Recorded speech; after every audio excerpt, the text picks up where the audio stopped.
जिस चीज से बंदे को मोहब्बत होती है ना, उसका नाम ख्वाब में भी ले लिया जाए तो बंदा चौंक जाता है।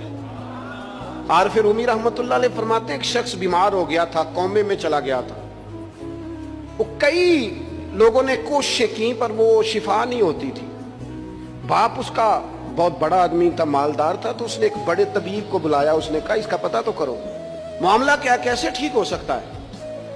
तो वो तबीब कहने लगा कि ये ना किसी से मोहब्बत करता है, जिससे मोहब्बत करता है उससे बिछड़ गया है और उस गम में इस कैफियत में चला गया, दवाइयां शवाइयां असर नहीं करेंगी। तो वो कहने लगा हमें तो पता भी कोई नहीं किससे इसका प्यार है, किस दोस्त की, किस महबूब की जुदाई में ये परेशान है, तो कैसे पता करें। तो वो तबीब सियाना था, उसने कहा ये कौन कौन से मुल्कों में जा चुका है। उसने मुल्कों के नाम लिए तो उस तबीब ने ना उसके कान में उन सारे मुल्कों का जिक्र किया। जब वो वाला मुल्क आया ना तो हल्का सा चौंका।